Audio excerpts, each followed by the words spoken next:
Kimberlyn Kaur and you're watching Artscape by WSN.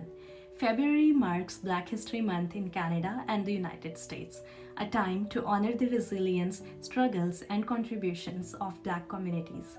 So today we are going to explore the work of a remarkable Black artist and the powerful story behind their inspiration. Let's dive in. Through this video, we will delve into the world of an extraordinary artist who has been challenging narratives and redefining the portrayal of Black culture in the art world. So let's explore the life and work of the renowned Kerry James Marshall. Kerry James Marshall, born on October 17, 1955, in Birmingham, Alabama, is a contemporary American artist celebrated for his powerful and thought-provoking depictions of African American life. His work spans various mediums and consistently reflects a deep engagement with the culture and social dynamics of Black identity. Marshall's journey of life begins in Birmingham, Alabama during the height of civil rights movement.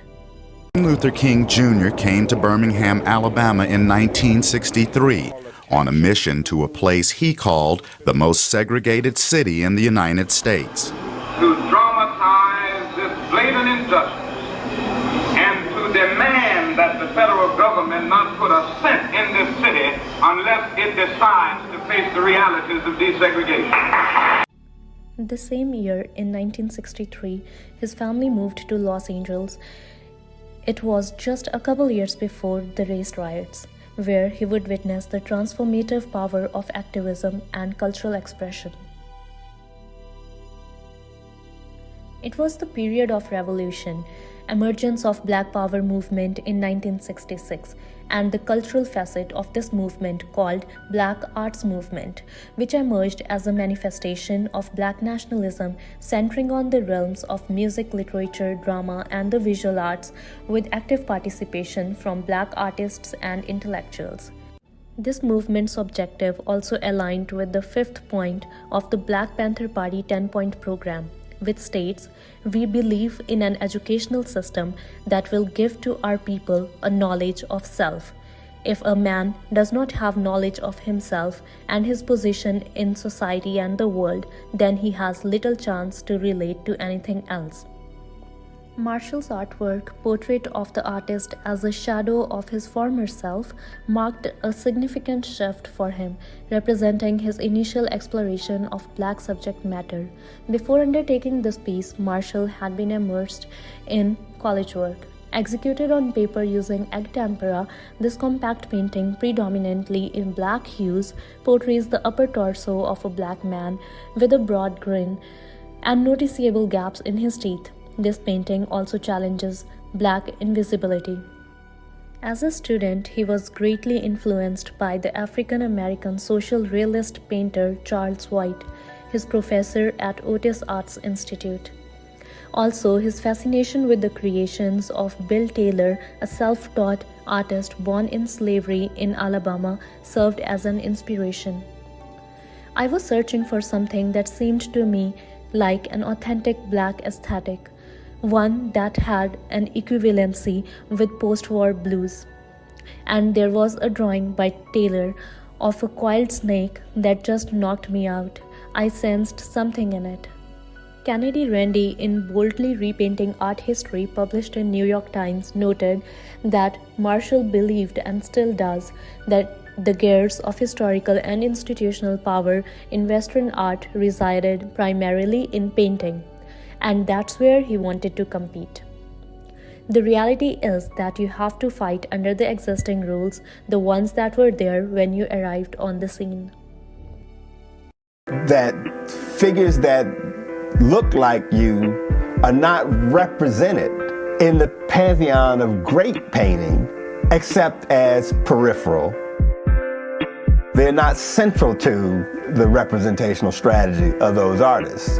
And so for me as an African American artist, I want to see images of Black people central to the pictorial strategy of the work.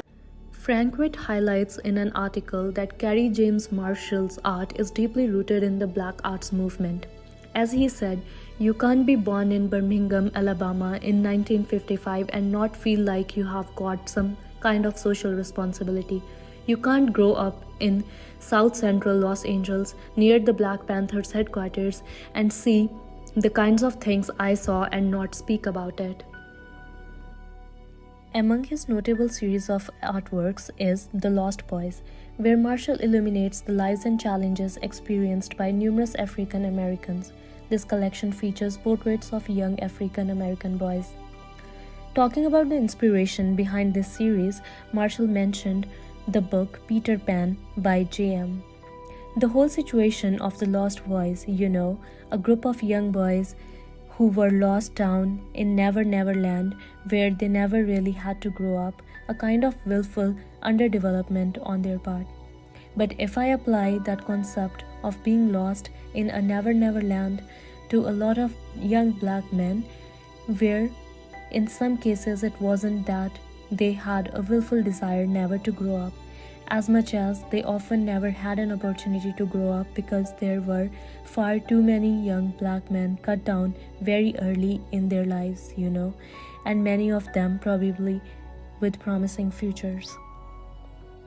Championing blackness as a distinctive marker of diversity, Marshall critically engages with the systematic marginalization of black individuals within the visual realm. The historic sidelining of black artists, particularly within expensive museum collections, has long been the standard, amplifying the absence of black art and artists in the established Western art canon. It is only in recent decades that art historians collaborating across disciplines have actively addressed this imbalance through frameworks like post-colonialism and Afro-modernism, challenging Eurocentric perspectives. His artistic advocacy has effectively played a role by insisting on the visibility of an identity-centric, specifically black aesthetic, urging its inclusion in the overarching narrative of art. His work has been featured in major exhibitions such as the critically acclaimed retrospective at the Museum of Contemporary Art in Chicago. As we reflect on Kerry James Marshall's contributions, we see an artist who has not only redefined the narrative but also paved the way for future generations of black artists to tell their stories authentically. That's all for today. As we celebrate Black History Month, let's take the time to learn, reflect, and appreciate the enduring legacy of Black voices. See you in the next episode of Artscape. Take care.